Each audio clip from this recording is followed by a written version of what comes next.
पवित्र श्रीमद् भागवत गीता, पवित्र चारों वेद, पवित्र कुरान शरीफ, पवित्र बाइबल, पवित्र गुरु ग्रंथ साहिब, पवित्र कबीर साहिब की वाणी में छुपे हुए गूढ़ रहस्य अर्थात तत्व को जानने के लिए कृपया अवश्य सुनिए जगत गुरु तत्वदर्शी संत रामपाल जी महाराज के मंगल प्रवचन।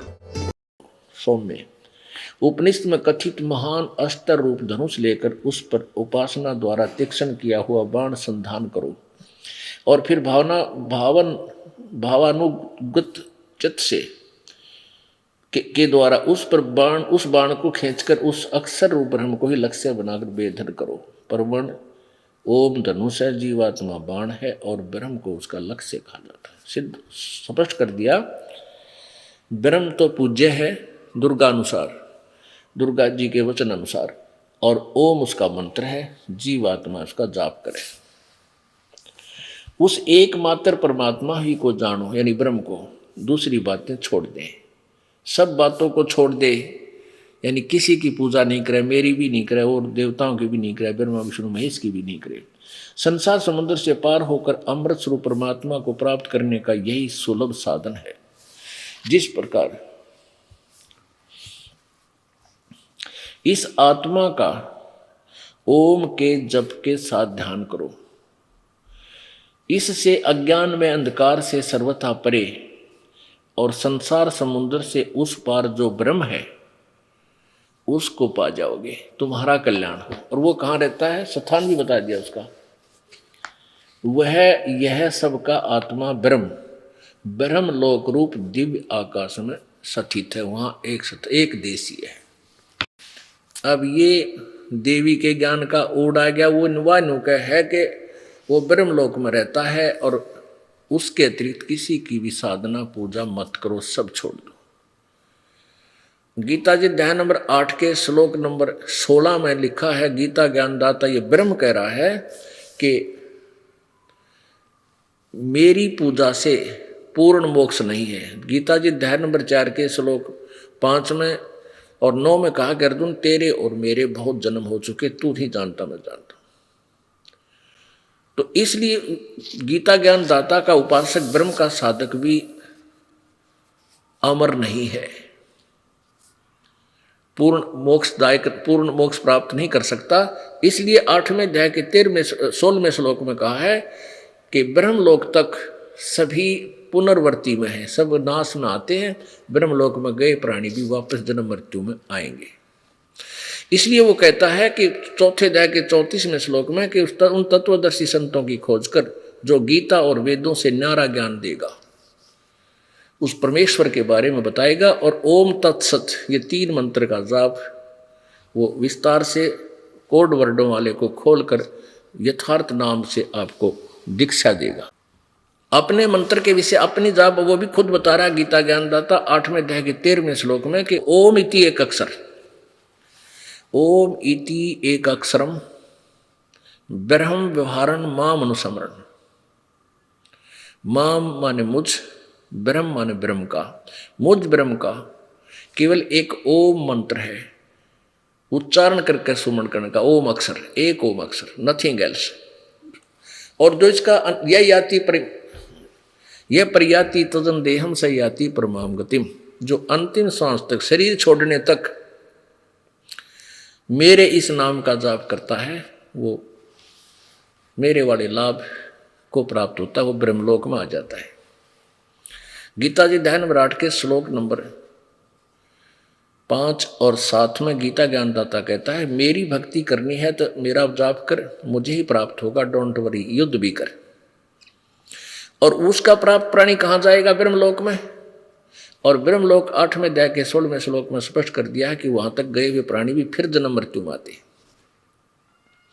गीता जी अध्याय नंबर 8 के श्लोक नंबर 1 में कहा है कि वो परम अक्षर ब्रह्म है। अर्जुन ने पूछा था 8वें अध्याय के प्रथम मंत्र में कि हे भगवान, आपने जो 7वें अध्याय के 29वें श्लोक में तत्ब्रह्म के बारे में जानकारी दी है कि उस तत्ब्रह्म को, उस परमात्मा को, उस ब्रह्म को जानकर, सारे अध्यात्म ज्ञान को समझकर उसके बाद तो जीवात्मा जन्म और जरा और मरण से छूटने का ही प्रयत्न करता है। तो वो किम तत्ब्रह्म 8वें अध्याय के प्रथम श्लोक में पूछा, वो तत्ब्रह्म क्या है। तीसरे मंत्र में 8वें अध्याय के में गीता ज्ञानदाता ब्रह्म ने कहा वो परम अक्षर ब्रह्म है, जो ब्रह्म से भी ऊपर परम अक्षर यानी परम श्रेष्ठ अविनाशी परमात्मा उत्तम पुरुष है, तू अन्य है। उसके विषय में 8वें अध्याय के 8, 9, 10 में कहा है कि उसकी भक्ति करता है जो तत्वदर्शी संत के बताए अनुसार उन 3 मंत्र के जाप से ओम तत्सत, ओम ब्रह्म का जाप, तत् ये सांकेतिक है, ये परब्रह्म का जाप, और सत ये सार नाम है, ये पूर्ण ब्रह्म का नाम कबीर जी का, कबीर परमेश्वर का मंत्र है उसके पास जाने का। तो इन 3 मंत्रों के जाप से जो जाप पूर्ण संत की शरण में जाकर के तत्वदर्शी संत से उपदेश लेकर के साधना करता है, वो उसके शरण में उसको प्राप्त होता है भक्ति की साधना से, भक्ति के बल से, यानी भक्ति की कमाई से। अध्याय नंबर 15 के श्लोक नंबर 1 से 4 में तत्वदर्शी संत की पहचान बताई है कि उल्टे लटके हुए संसार रूपी वृक्ष को जो बताएगा कि जड़ कौन है, तना कौन है, इसकी शाखा क्या है और पत्ता क्या है। तो परमेश्वर कबीर जी ने आकर स्वयं बताई थी अपनी महिमा, आप ही पूरे ब्रह्मंडों की रचना, कि अक्षर पुरुष एक पेड़ है, निरंजन वा की डार, और तीनों देवा शाखा है, ये पात रूप संसार, ये परमात्मा। अब कुर्बान है कबीर परमेश्वर जी के ज्ञान पर, उस मालिक ने आकर ये खोल दिया सारा इतिहास, ना तो ये एक जटिल समस्या बनी हुई थी। भगत समाज भटक रहा था, युगों युगों से भ्रम रहा था, ये काल कुछ नहीं दे रहा था, रास्ता ही नहीं बता रहा था। ये देखिएगा चित्र परमेश्वर कबीर जी द्वारा दिए गए उस 15वें अध्याय के प्रथम श्लोक का विवरण, ये देखिएगा। ये एक वृक्ष है, ऊर्ध्व मूलम अधः शाखम। ऊर्ध्व माने ऊपर को, अधः माने नीचे को, ऊपर को जड़ वाला, नीचे को शाखा वाला, ऊपर को जड़ वाला, नीचे को शाखा वाला, ये उल्टा लटका हुआ संसार रूपी वृक्ष है। ये देखिए श्रीमद् भगवत गीता, जयदयाल गोविंदका जी इसके अनुवादक हैं, गीता प्रेस गोरखपुर से ये प्रकाशित है। 15वां अध्याय 15वां अध्याय का प्रथम मंत्र में इसमें क्या कहा है, ऊर्ध्व मूलम अधः शाखम, अधः माने नीचे को, अश्वत्थम प्राहु अव्यम, छंदासी यस्य प्रणानी ये तम वेद स वेदवित्।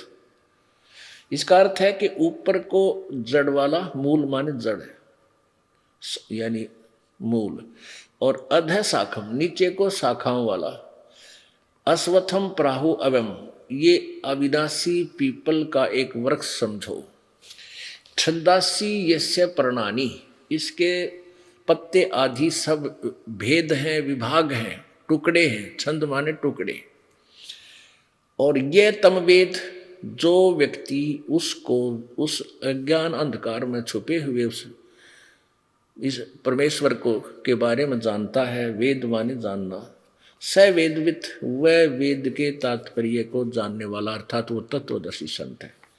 इन्हीं के शब्दों में, अनुवादक के शब्दों में, आदि पुरुष परमेश्वर रूप मूल वाले, यानी जड़ तो आदि पुरुष परमेश्वर सच्चिदानंद घन ब्रह्म है संसार रूपी वृक्ष की।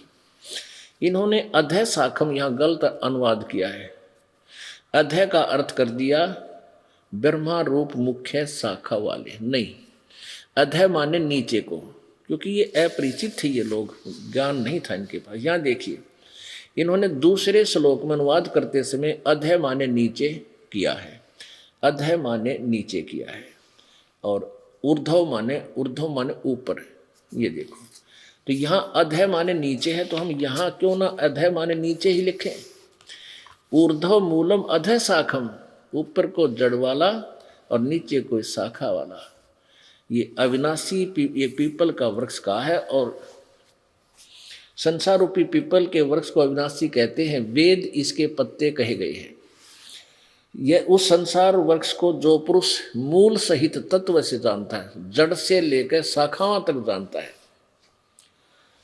वह वेद स वेदवित्, तम यह वेद स वेदवित्, जो तत्व से जानता है वह वेद के तात्पर्य को जानने वाला, अर्थात वो तत्वदर्शी संत है। अब क्या बता दिया परमात्मा ने, अब खुद परमेश्वर ने ही आकर के तत्वदर्शी संत की भूमिका की। क्या बताते हैं, ऊर्ध्व मूलम अधः शाखम। परमात्मा उसके बारे में सिंपल लैंग्वेज में बताया था। अक्षर पुरुष एक पेड़ है, यानी विभाग सहित बताया था प्रभु ने, कबीर जी ने। अक्षर पुरुष एक पेड़ है, निरंजन वाकी डार, और तीनों देवा शाखा है, ये पात रूप संसार। ये देखिएगा, ये पूरा एक संसार रूपी वृक्ष समझो। ये उल्टा लटका, ऊपर को जड़ नीचे को शाखा वाला उल्टा लटका संसार रूपी वृक्ष का चित्र। अब यहां देखिए, जो जमीन से बाहर नजर आता है उसको पेड़ बोलते हैं।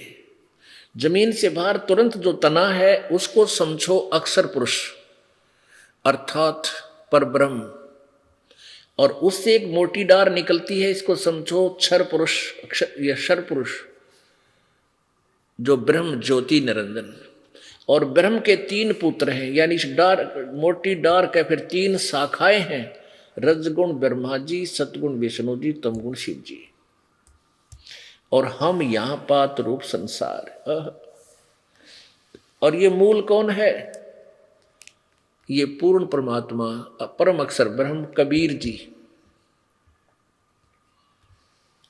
ये परम अक्षर ब्रह्म है, सच्चिदानंद घन परमात्मा है, आदि पुरुष परमेश्वर है।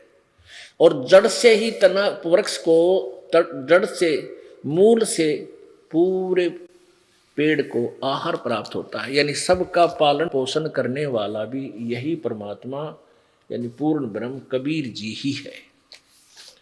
अब ये और सिद्ध करेगी पवित्र गीता। अब ये 2 श्लोक और क्लियर करेंगे। ये देखिएगा, श्रीमद् भगवत गीता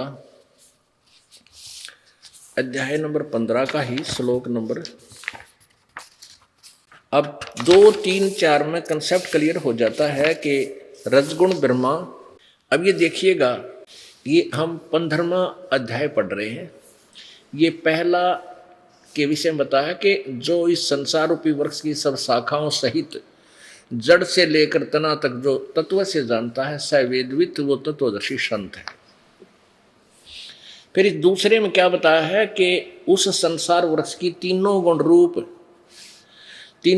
रूप रजगुण ब्रह्मा जी, सतगुण विष्णु, तमगुण शिव जी, विषय भोग वाली प्रिय रूपी कोपलों वाली शाखा हैं।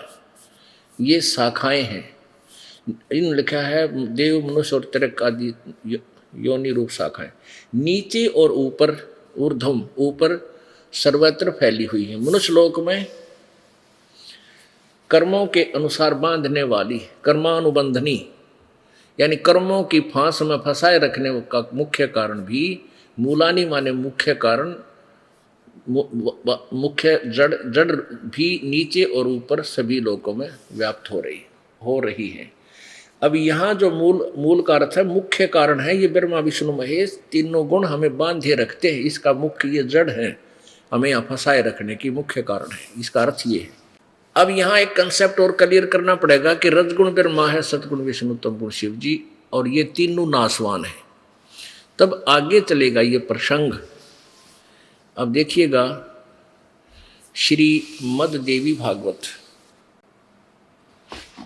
देखिएगा, ये वही देवी पुराण है, गीता प्रेस गोरखपुर से प्रकाशित है, और इसके संपादक हैं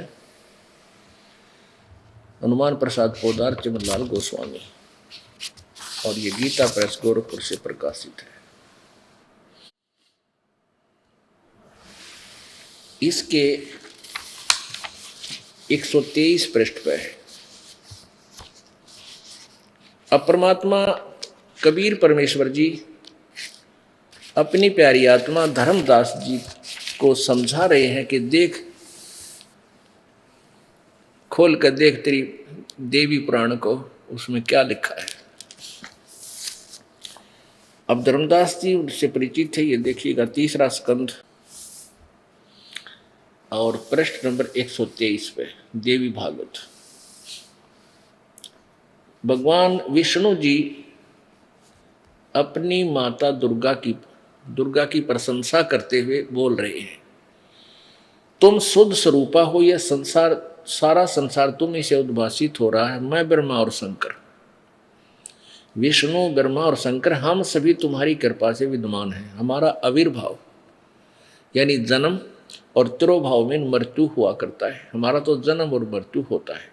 केवल तुम ही नित्य हो, जगत जननी हो, प्रकृति और सनातनी देवी हो। प्रकृति भी दुर्गा को कहते हैं। भगवान शंकर बोले, देवी यदि माँ भाग विष्णु तुम्ही से प्रकट हुए हैं तो उनके बाद उत्पन्न होने वाले ब्रह्मा भी तुम्हारे बालक हुए। फिर मैं तमोगुणी लीला करने वाला शंकर क्या तुम्हारी संतान नहीं हुआ? अर्थात मुझे भी उत्पन्न करने वाली तुम ही हो। शिवे, संपूर्ण संसार की सृष्टि करने में तुम बड़ी चतुर हो।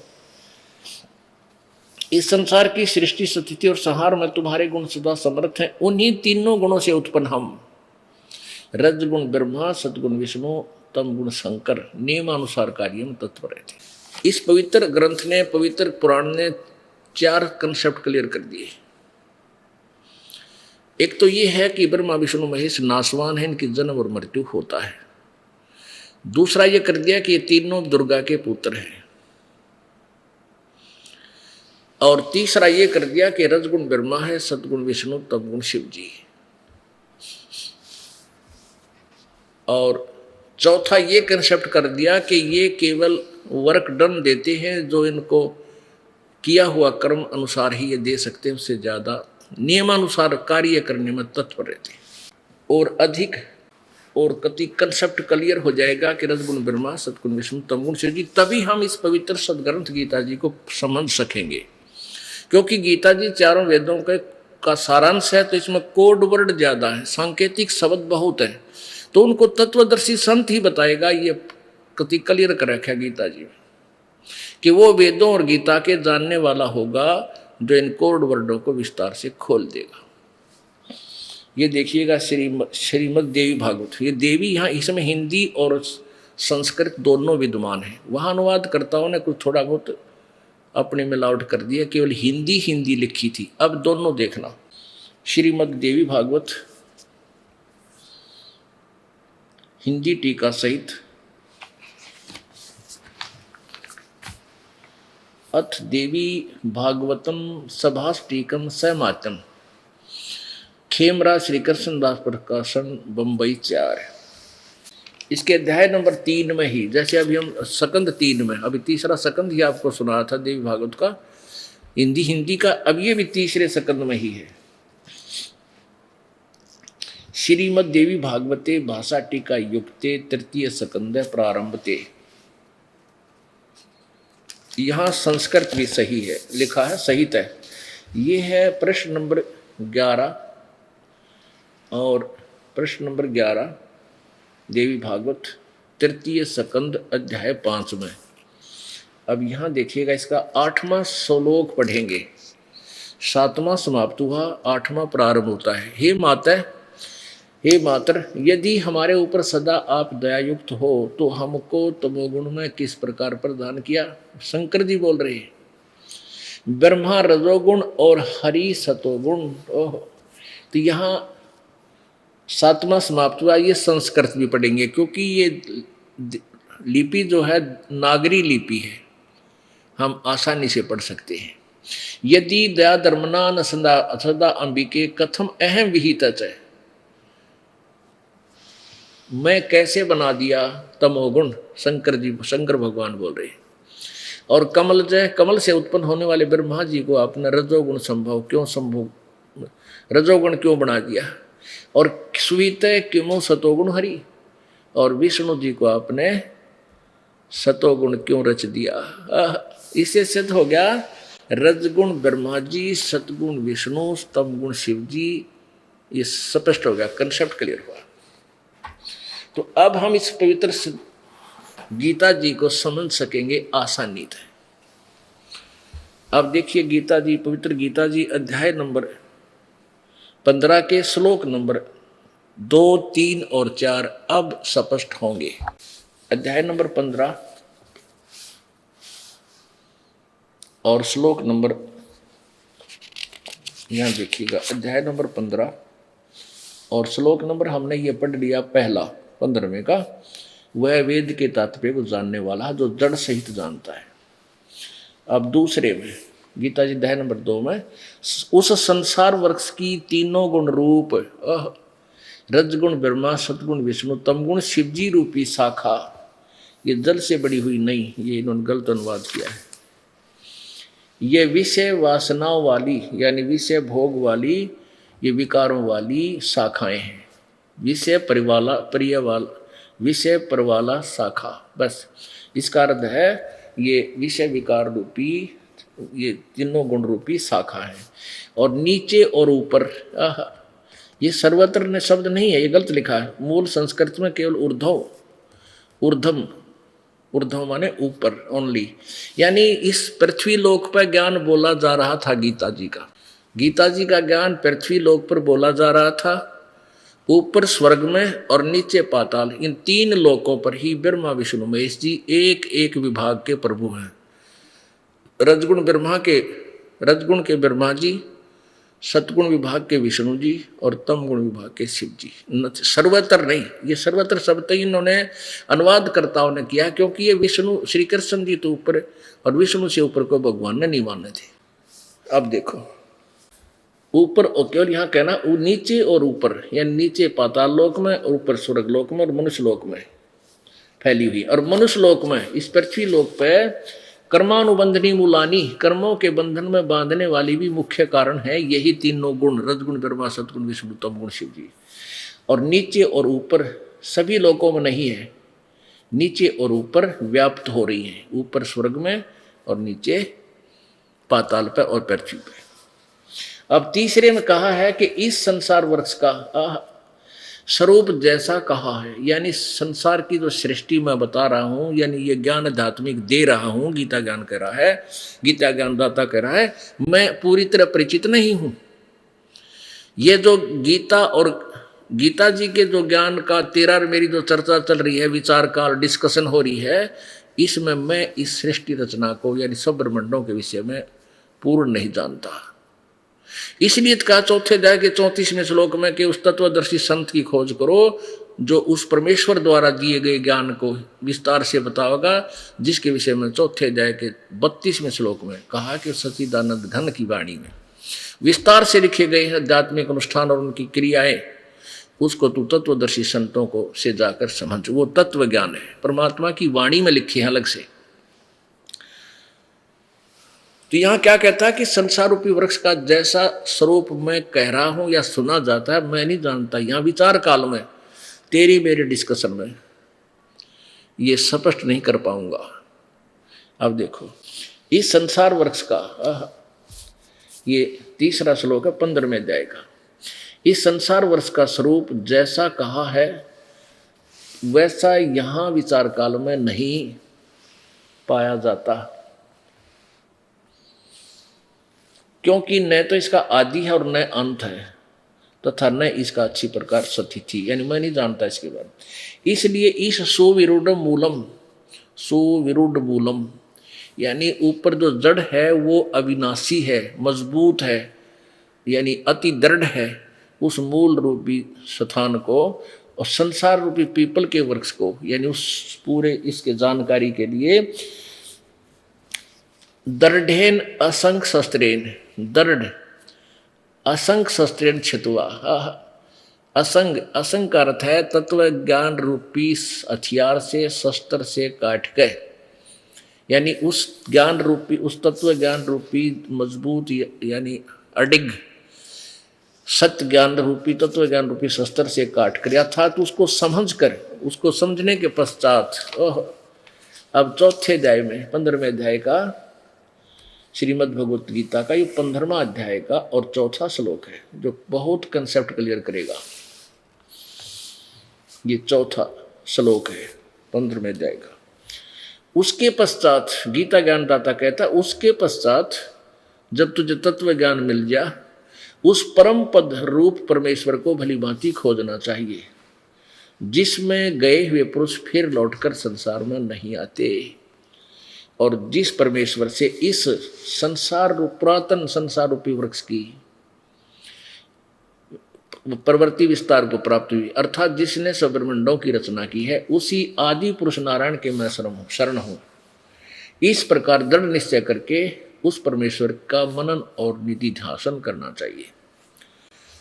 इसे सिद्ध हो गया कि गीता ज्ञानदाता से कोई और भगवान है जो जहां जाने के बाद फिर लौटकर संसार बन आते हैं। गीता जी अध्याय नंबर 15 के श्लोक नंबर 16 और 17 में 3 भगवान बताए हैं, 3 प्रभु। ये देखिएगा अध्याय नंबर 15 और श्लोक नंबर ये 16वां है, ये वाला यहां से दिखाएंगे। ये 16वां मंत्र है, द्वौ इमौ पुरुषौ लोके सर सर च अक्षर सर सर च अक्षर एव च सर सर्वाणी भूतानि कटुस्थ अक्षर उच्यते। हम इसको संत लैंग्वेज में क्षर बोल दें समझाने के लिए क्षर, और इसको अक्षर बोल देते हैं संतों की वाणी में। यह सर तो नासवान, अक्षर तो अविनाशी होता है। अब इसका अर्थ क्या है? 2 भगवान बताए हैं इसमें, लोक वेद के आधार पे 2 प्रसिद्ध हैं। इस संसार में नासवान और अविनाशी भी 2 प्रकार के पुरुष हैं। पुरुषों माने प्रभु हैं, क्योंकि भगवान की महिमा चल रही है, आदमियों की थोड़ी। ये 2 प्रकार के पुरुष हैं, और संपूर्ण प्राणियों के शरीर नासवान और जीवात्मा अविनाशी कहा जाता है। यानी ये क्षर पुरुष और अक्षर पुरुष, क्षर पुरुष ये ब्रह्म है, अक्षर पुरुष ये परब्रह्म है। और इनसे, इन दोनों से अन्य है कोई वास्तव में अविनाशी परमात्मा। 17वें में कहा कि उत्तम पुरुष तु अन्य परमात्मा इति उदाहरते। ये लोक तरम अविश्य विवर्ती अवय ईश्वर है। उत्तम पुरुष यानी श्रेष्ठ परमात्मा, पुरुषोत्तम तो कोई अन्य ही है, यानी वास्तव अविनाशी परमात्मा श्रेष्ठ प्रभु तो इन ऊपर वर्णित दोनों होते हैं। ये सरपुरुष और अक्षर पुरुष है तो कोई और प्रभु है, और पुरुष है, और भगवान है। उत्तम पुरुष तो अन्य, उत्तम पुरुष तो अन्य, उत्तम पुरुष यानी उत्तम परमात्मा श्रेष्ठ भगवान वास्तव में परमात्मा तो कोई और ही है, जो तीनों लोकों में प्रवेश करके सबका धारण पोषण करता है। अविनाशी परमेश्वर परमात्मा इस प्रकार कहा गया है।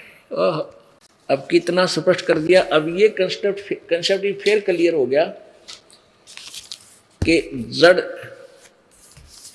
जड़ से ही पूरे पौधे को आहार प्राप्त होता है। तो पूर्ण परमात्मा कबीर जी के सतलोक से ही सब ब्रह्मांडों में ये इनके पास, इनको सबको शक्ति मिलती है। ये सभी साधना करते हैं। ये ज्योत स्वरूपी अलख निरंजन धरता ध्यान हमारा, कबीर भगवान कहते हैं गोरखनाथ जी को कि तरह ये 21 ब्रह्मांड का भगवान भी मेरी भक्ति करता है, तब मैं इसको कुछ टुकड़ा डाल देता हूँ भक्ति के बदले में, तब ये अपने ब्रह्मांड चला रहा है।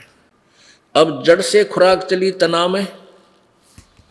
अब देखिएगा, अब पूर्ण परमात्मा से ये तीनों लोकों में प्रवेश करके सबका धारण पोषण यही परमेश्वर करता है। कबीर जी ये पूर्ण ब्रह्म कबीर साहेब। जड़ से खुराक यानी आहार आई तना में, तना से गई इस ज्योति क्षर पुरुष में, अक्षर पुरुष में, पर ब्रह्म में, और फिर सर पुरुष में, डार में, ब्रह्म में, काल में, और फिर इन तीनों देवता ब्रह्मा विष्णु महेश में, और इनके माध्यम से फिर आगे पात रूप संसार, इनको जो प्राप्ति होगी, हमारे को जो प्राप्ति होगी वो ब्रह्मा विष्णु महेश के द्वारा ही मिलेगा अपने को। अब जैसे ये अनजान संत जो हिंदू धर्म के प्रवर्तक बने, हिंदू धर्म के जो मार्गदर्शक बने बैठे हैं, वो कहते हैं रामपाल तो निंदा करता है देवी देवताओं की। अन्यों ना बेरा रामपाल तो ज्यों की तो बतावा है जैसा देवी देवताओं के बारे में उनकी जीवनी में लिखा है। ये देखिएगा,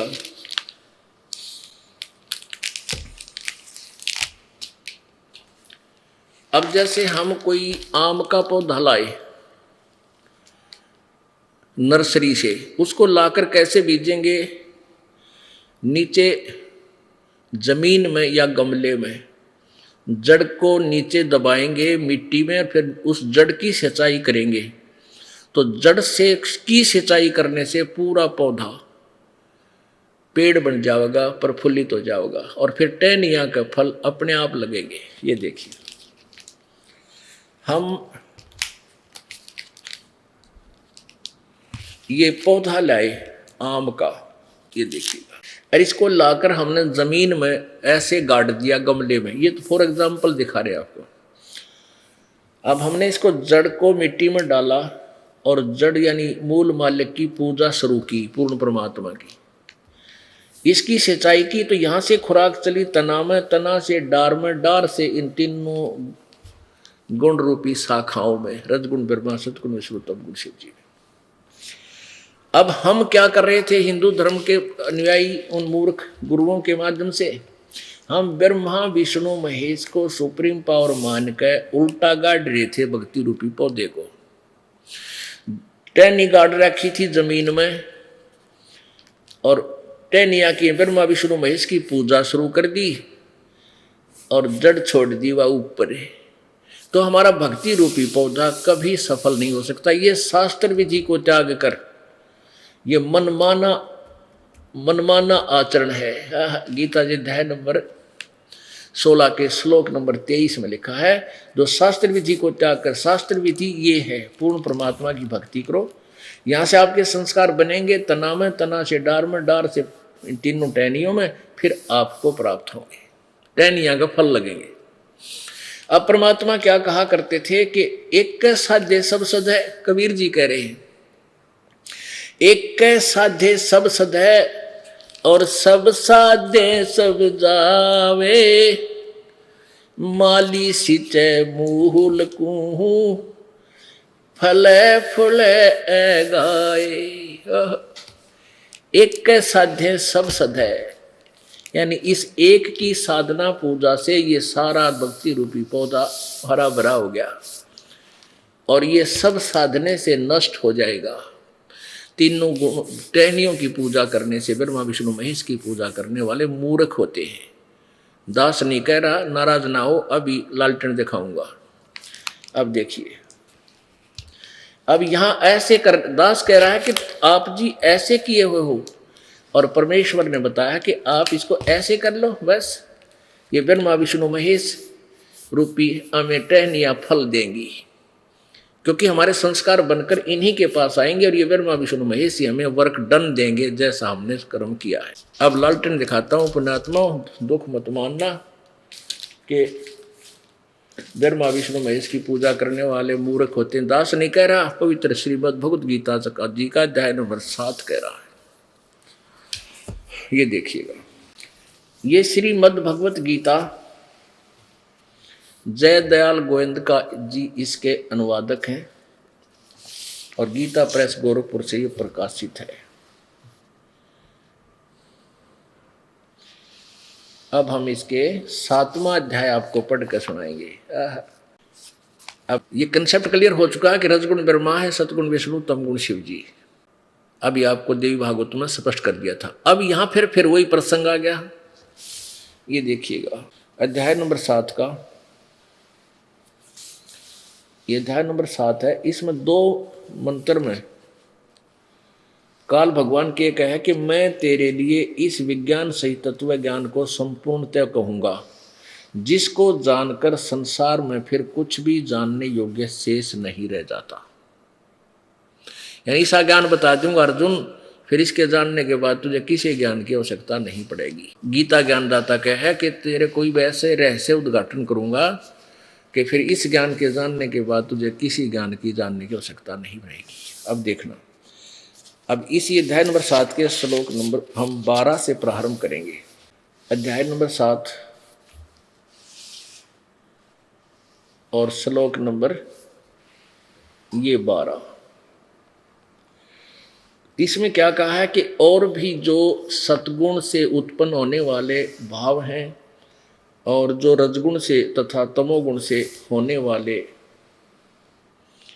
भाव हैं, उन सब को तू मुझसे होने वाला ऐसा जान, परंतु वास्तव में उनमें मैं और वे मुझ में नहीं है। अब तीनों गुणों रजगुण ब्रह्मा, सतगुण विष्णु, तमगुण शिव जी से, रजगुण ब्रह्मा से उत्पत्ति, सतगुण विष्णु से स्थिति और तम गुण संकर से संहार जो हो रहा है, कहते इसका मुख्य कारण मैं हूं, काल बोल रहा है। क्योंकि काल को श्राप लगा हुआ है गीता ज्ञानदाता ब्रह्म को कि 1,00,000 मानव शरीरधारी प्राणियों का तो नित आहार करेगा, उसके सूक्ष्म शरीर से गंध निकाल कर तपस्या पर भून कर ये खाता है डेली, और 1,25,000 की उत्पत्ति करता है।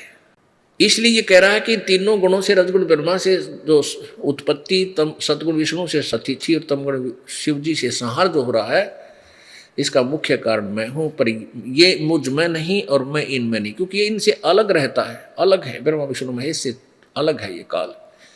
ये इनके समक्ष भी नहीं आता, इनको धोखे में रखता है। अब 13वें में कमाल कर दिया है। अब 13वां श्लोक देखिएगा, 7वें अध्याय का 13वां श्लोक। गुणों के कार्य रूप सात्विक, राजस और तामस, इन तीनों प्रकारों के भाव से सारा संसार प्राणी समुदाय मोहित हो रहा है। इन तीनों गुणों से परे मुझ अविनाशी को नहीं जानता। इन ब्रह्मा विष्णु महेश से ऊपर ब्रह्म है, कहते उसको, मुझको नहीं जानता। आगे देखो 14 में, क्योंकि यह अलौकिक अति अद्भुत त्रिगुण में मेरी माया, रजगुण ब्रह्मा सदगुण विष्णु तमगुण जी द्वारा फैला गया जाल, कहते हैं बड़ी दुस्तर है, बड़ी खतरनाक है। जो पुरुष मुझ को निरंतर भजते हैं वे इस माया का, यानी ब्रह्मा विष्णु महेश से ऊपर उठ जाते हैं, संसार से तर जाते हैं, यानी ब्रह्मलोक में आ जाते हैं। अब यह ध्यान रखना कि यहाँ पूजा का विषय है, भजने का, भक्ति का, इसलिए भक्ति के लिए ही वो तीनों गुण है। ब्रह्मा विष्णु महेश की भी कोई भक्ति करता है तीनों गुणों की, इसलिए यहाँ भक्ति का विषय चल रहा है। ये कई उलझा देते हैं, गुण कोई और होते हैं, नहीं, ये स्पष्ट किया है।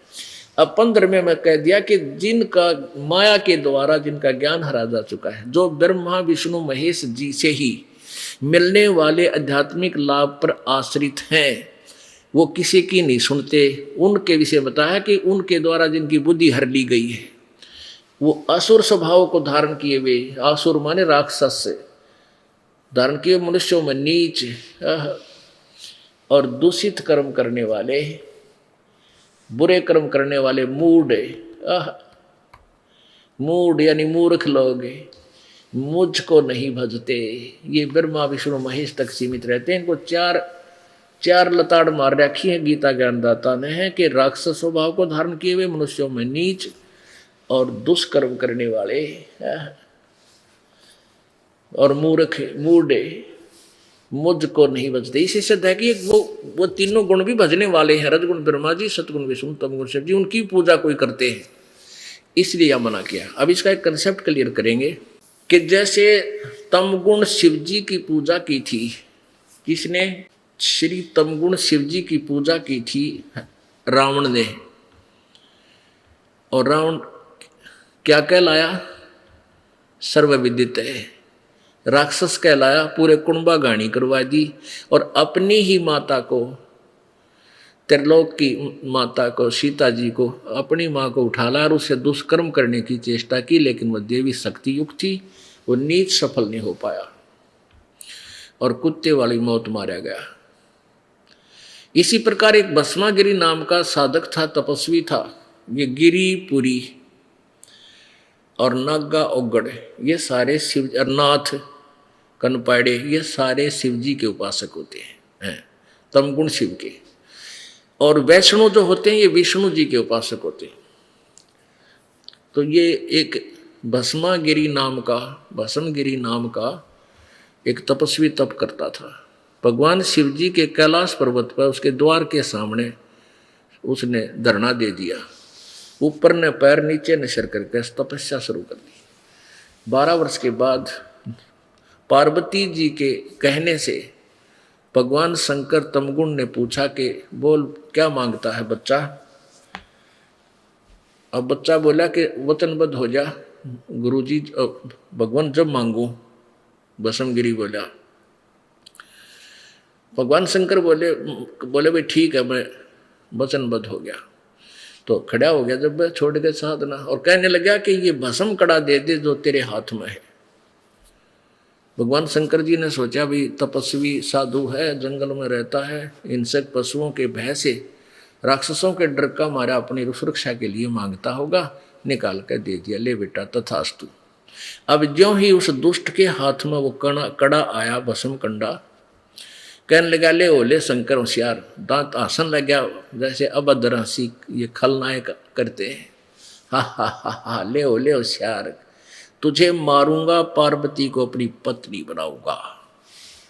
अब शंकर जी की घिघी बंदगी। अब शंकर जी ने देखा सचमुच दुष्ट तो आ लिया निकट, एकदम भाव बदल गया उसका, बोली से पता लग गया तो दुष्टता पा चुका है। तो श्री वो भगवान तम गुण शंकर जी वहां से दौड़ दिए। अब शंकर जी आगे आ गए और वो उपासक पाछे पाछे खका ठारे। अब जाइए भगवान शंकर जी अविनाशी होते तो भागते क्यों? दास नहीं कह रहा, शिवपुराण में दिखाऊंगा आपको, शिवपुराण में लिखा है, इनकी जीवनी में लिखा भगवानों की में। फिर कहते हैं भगवान विष्णु ने आकर मोहनी वो पार्वती रूप बनाया, क्योंकि तो पार्वती के चक्कर में नीच कर्म कर रहा था, अपनी माँ के ऊपर आसक्त हो गया। भगवान मानर भगवान की पत्नी के ऊपर दुष्कर्म करने की नीयत से तप कर रहा, शंकर भगवान नहीं जान सके। इससे सिद्ध है कि ये अंतर्यामी भी नहीं है, ब्रह्मा विष्णु महेश जी। अंतर्यामी होते तो जान लेते ये दुष्ट क्या बकवास कर रहा है, इसका दो मारते गेर का जूत हो गए। तो इससे फिर भगवान विष्णु ने पार्वती रूप बनाया, वहां प्रकट हो गए, उसने दूर से दिख गए काल, उस भस्मागिरी ने वहीं डट गया, लाग गया ब्रेक। और पार्वती रूप में भगवान कहने लगा भाई आ जाओ, अब शंकर जी तो आ नहीं सकता तेरे पास, आप और हम दोनों ही रहेंगे। अब हो गया भस्मासुर तराज जी, कहने लगी कि अब डांस करके दिखा मुझे, डांस कर। अब वो भस्मागिरी बोला जी मैं तो तपस्वी आदमी था, मैंने डांस नहीं आता। तो पार्वती रूप में भगवान बोले ले मैं डांस करना सिखाती हूँ तेरे को, इस हाथ को ऐसे कर, इस पैर को ऐसे कर, और ऊपर कर, और ऊपर कर, जैसे मैं कर रही हूँ वैसे कर। जो ही उसने सिर पर हाथ किया भगवान बोले भस्म, वो मर गया। भस्मा सुर कहलाया, भस्मा गिरी थे भस्मा असुर कहलाया। अब पुण्यात्माओं, गीता जी का ज्ञान गलत नहीं पर समझनिए गलत है। वेद कतेब झूठे ना भाई, और झूठे हैं जो समझे नाही। जब परमात्मा ने ये सारा ज्ञान खोल कर धर्मदास जी को बता दिया, कबीर परमेश्वर जी ने, तब धर्मदास जी बोले हे भगवान फिर ये वेद और कतेब तो झूठे हैं, क्योंकि उनको दिखा नहीं था वेद वेदों को, वैसे वर्बली बताया था। फिर बताया कि बेटा वेद कतेब झूठे ना भाई, झूठे हैं जो इनको समझे नहीं।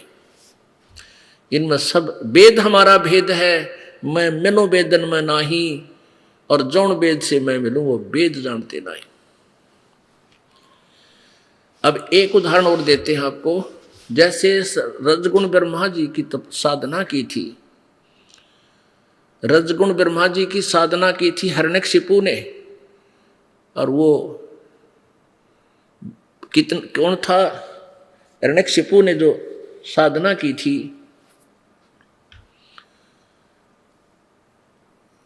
ब्रह्मा जी की, और के बना अपने पुत्र का शत्रु हो गया प्रहलाद का, और वो जुल्म किए, राक्षस कहलाया और कुत्ते वाली मौत मरा।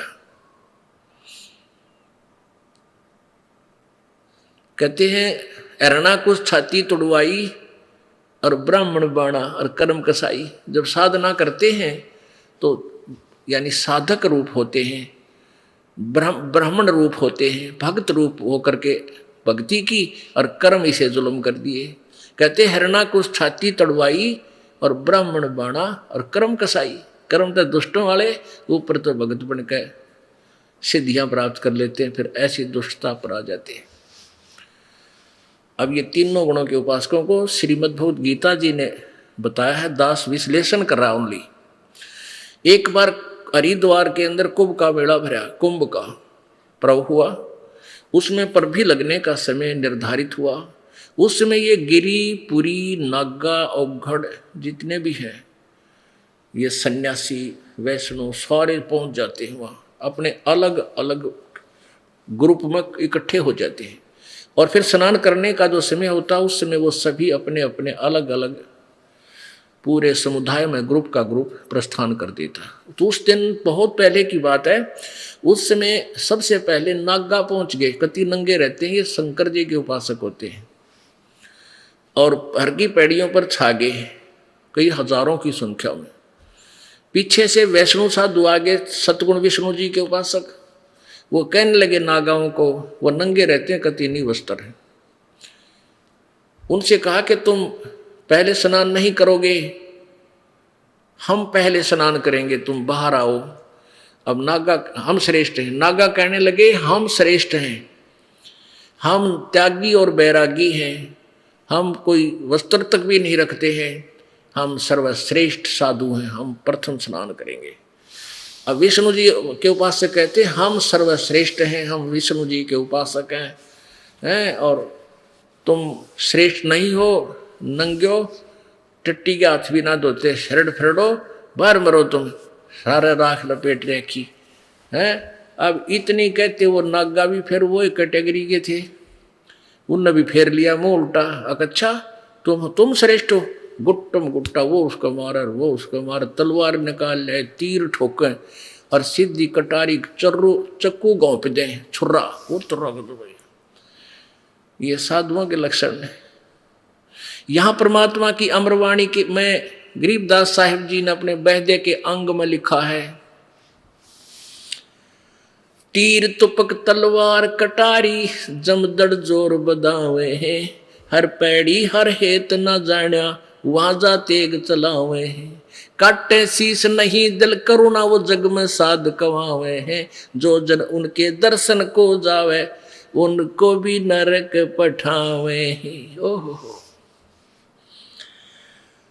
जो तीर तलवार और निकाल के एक दूसरे कत्लेआम कर रहे हैं और उनको कहते हैं साधु, वो जग में साध को आवे हैं, उन संत कहते हैं। और काटे से शीश नहीं दिल करुणा, जिनके दया भी को नहीं और गर्दन काट रहे हैं, जो जन उनके दर्शन को भी जावे उनका शेष बन जाता है। कहना है कि है नाश करें कति, जब उनके दर्शन करने भी चला जाए तो भी पाप का भागी हो, क्योंकि वह तो वह पढ़ाई पढ़ाओगे। अब यह पवित्र गीता जी ने स्पष्ट कर दिया कि तीनों गुणों रजगुण ब्रह्मा, सतगुण विष्णु, तमगुण शिव जी के उपासक राक्षस स्वभाव को धारण किए हुए मनुष्यों में नीचे दुष्कर्म करने वाले और मूर्ख मेरी भक्ति भी ना करते, मेरी साधना नहीं करते। गीता ज्ञानदाता कहता है मेरी भक्ति 4 प्रकार के करते। अध्याय नंबर 7 के 16, 17 और 18 में एक तो आर्त होते तो संकट निवारण के लिए वेदों के मंत्रों से ही जंतर मंत्र अनुष्ठान करते हैं, वो किसी और आरती उर्ती नहीं करते, ओम जय जगदीश्वर स्वामी जय जगदीश इस तरह के नहीं करते हो। और दूसरे होते हैं अर्थार्थी, यानी धन लाभ प्राप्ति के लिए, वो भी वेदों के मंत्रों को से ही अपने अनुष्ठान करते हैं, वो भी व्यर्थ है क्योंकि वो अपने स्वार्थवश केवल उसमें उलझ पुलझ रहते हैं। और तीसरे बताए हैं जिज्ञासु वो होते हैं जो परमात्मा प्राप्ति के लिए घर से निकले, कोई भी साधु के विषय में जानकारी प्राप्त हुई, साधु सुना, उसके पास पहुंच गए और साधु के पास जो भी गोबर भरा था वो उस जिज्ञासु में ठोक दिया। अब 2 के पास गया, 3 के पास गया, 4 के पास गया, उन 4-5 संतों के असंतों से उनको संत मान के उसने उनसे जो ज्ञान सुना, जो भी कहीं का ईंट कहीं का रोड़ा, उसको फिर स्वयं वक्ता बन गया। अब वेदों का ज्ञान ना ब्रह्मा जी को, ना विष्णु जी को, ना शिव जी को, 3 उपासकों को कहां से होगा? ये सोचने की बात अभी आपने श्रीमद् देवी भागवत के प्रश्न नंबर 28-29 पर सुना और फिर 562-63 पर देवी ने खुद बताया कि उस ब्रह्म की साधना करो। ब्रह्मा विष्णु तो कहता मैं देवी से ऊपर कोई भगवान नहीं मानता, कोई देवता नहीं है, कोई प्रभु नहीं है। और दुर्गा कहती है ब्रह्म की साधना करो। देवी भागवत प्रश्न नंबर 562-63 में उसका ओम मंत्र है, और वो ब्रह्मलोक में रहता है। और ब्रह्म कह रहा है कि उसकी पूजा करो जो सर्वशक्तिमान सर्वेश्वर।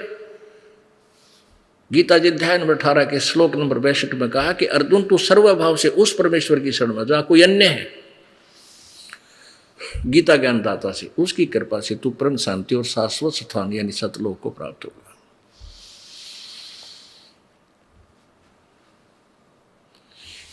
अब इससे क्या हुआ, वो जिज्ञासु कौन था? वो जिज्ञासु ने जैसे भी वो नकली सकली संत मिले, जो भी उन्होंने वेदों के बारे में जानकारी उल्ट सुलट दी, वह ग्रहण कर ली और खुद वक्ता बन गया और चेले बनाने लग गया। अब गीता ज्ञानदाता कहता वो भी मेरे लिए रिजेक्टेड है, वो अच्छा आदमी नहीं, वो भी अपने जीवन व्यर्थ कर रहा है। और चौथे पर कहे वो ज्ञानी आत्मा। ज्ञानी आत्मा कौन बताई? जिनको ये पता चला कि मनुष्य जीवन बार बार नहीं मिलता, इसका मूल उद्देश्य ही परमात्मा प्राप्ति है, नथिंग एल्स। और ये भी उनको वेदों में से ज्ञान हुआ कि एक पूर्ण परमात्मा की भक्ति करने से ही पूर्ण मोक्ष होगा, और किसी भी साधना से जीव का मोक्ष नहीं हो सकता। जैसे गीता जी में आपने पढ़ा, गीता ज्ञानदाता ब्रह्म भी कह रहा है मेरी भी जन्म मृत्यु होती है, तेरी भी होगी। मेरे की भक्ति करने वाला ब्रह्मलोक में जाएगा। फिर ब्रह्मलोक के विषय में लिखा 8वें अध्याय के 16वें श्लोक में गीता जी में, ब्रह्मलोक तक भी सारे फिर नाशवान है। इसलिए कहा कि अविनाशी तो उसको जान, दूसरे अध्याय के 17वें श्लोक में, जिसके मारने को कोई भी समर्थ नहीं है। और 18वें 17वें 15वें अध्याय के 17वें श्लोक में कि वो वास्तव में अविनाशी है। और 18वें अध्याय के 62वें श्लोक में कहा कि अर्जुन तू सर्वभाव से उस परमेश्वर की शरण में जा, जिसकी कृपा से तू परम शांति और सनातन परम धाम यानी सतलोक को प्राप्त होगा। वहां जाने के बाद फिर कभी मृत्यु नहीं होगी। तो पांचवें जो ज्ञानी हैं, उन्होंने जैसा भी ज्ञान इन अज्ञानियों से सुनते हैं, इन ब्रह्मा दूसरे जो ऋषि बने फिरे होते हैं, उनसे जो भी ज्ञान सुना, उन्होंने जैसा भी ज्ञान को समझा उनसे, उनमें ये मान लिया कि एक भगवान की भक्ति करनी चाहिए, ब्रह्म की। जैसे देवी भागवत में देवी खुद हिमालय को कह रही है कि उस ब्रह्म की पूजा कर, और उसका ओम मंत्र है, सब बातें त्याग दे, और कुछ भी जंतर मंत्र तीर्थ व्रत कुछ मत करके और एक ओम नाम का जाप कर। अब जैसे देवी विचलित है, देवी कैसे विचलित है पुण्यात्मा? ये दास बार बार ये लालटेन क्यों दिखावा है कि कहीं कोई बिदक ना जा। अब जैसे एक अंधा अंधेरे में लालटेन लिए जा रहा था, जगती हुई लालटेन यानी टॉर्च, बच्चे आ रहे थे, अंधा कह रहा है, बोला कि बेटा देखियो मुझे दिखाई नहीं देता, देखना बच्चों ध्यान से चलना। अब वो बच्चे कहने लगे बाबा क्या तुझे सचमुच नहीं दिखता? कहा बेटा मैं अंधा हूं, मुझे दिखाई नहीं देता। बच्चे बोले कि फिर ये लालटेन किस लिए ले रखी है कि तुम आंखों वालों के लिए कदे मेरे में टक्कर ना मार दो, बूढ़े आदमी ने तोड़ दो दे। इस 20 की रोशनी में मुझे देखकर तुम साइड पकड़ जाओ बेटा, इसलिए लालटेन ले रखी है। तो ये सदग्रंथ देवी भागवत पुराण, 18 पुराण, ये चारों वेद, पवित्र गीता जी, पवित्र कुरान, पवित्र ये सारे बाइबल, इसलिए ये लालटेन साथ रखे दास कि यह लालटेन दिखा देता हूँ, देखियो भाई कदे नाराज हो जाओ और मेरे गिला है बैठो। ये फिर इसकी रोशनी में कोई नहीं बोलता, यूँ कर लेते हैं बस। सचमुच यह बात तो सच्ची सारी, क्योंकि इन सदग्रंथों को हम सभी सत्य मानते हैं। इनके अंदर जो लिखा हमने कोई डाउट नहीं है, अरे इनमें भी डाउट है तो बाढ़ में जाओ भाई, तो नराय निकम्मा है। कहते जान बूझ साची तदर करे झूठते ने, ताकि संगत है प्रभु फिर सोपन में भी ना दे, परमेश्वर कबीर जी कहते।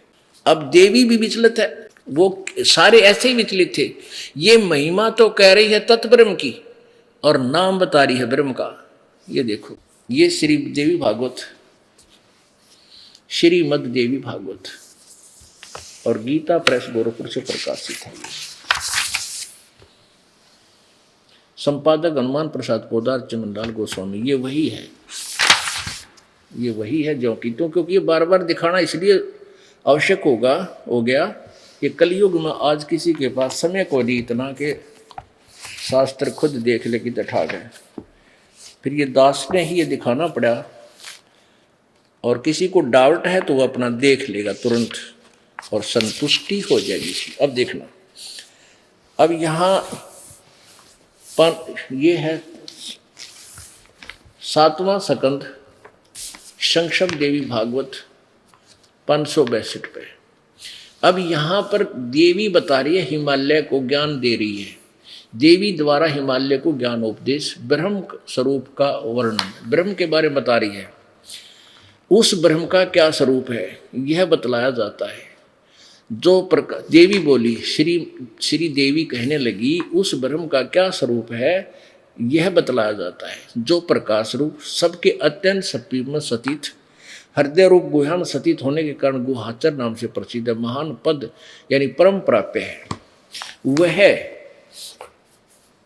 वह समस्त प्रजा के ज्ञान से परे है, अर्थात उसके विषय में कोई नहीं जानता, अर्थात किसी की बुद्धि में आने वाला नहीं है, यह तुम जानो।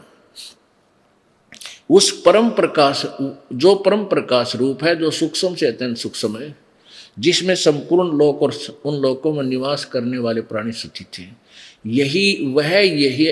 वही यह अक्षर ब्रह्म है। ये अक्षर पुरुष के विषय में बता रही है। परब्रह्म, यहाँ परब्रह्म बोल रही है। वही सबके प्राण है, वही सबकी वाणी है और वही सबके मन है। यह परम सत्य और अमृत अविनाशी तत्व है। सौम्य, उस वेदने योग लक्ष्य का तुम वेदन करो, मन में लगाकर उसमें तन्मय हो जाओ। उपनिषदों में कथित महान अस्त्र धनुष लेकर उपासना द्वारा तीक्ष्ण किया हुआ बाण संधान करो और भावनागत चित्त के द्वारा उस बाण को खींचकर अक्षर रूप ब्रह्म को ही लक्ष्य बनाकर वेदन करो। अक्षर ब्रह्म, आगे देखो, और फिर ओम उसका मंत्र है, जीवात्मा बाण है। अब ब्रह्म को लक्ष्य मानो। यहाँ अक्षर ब्रह्म कह रही है, यहाँ ब्रह्म को ले छोड़ दिया।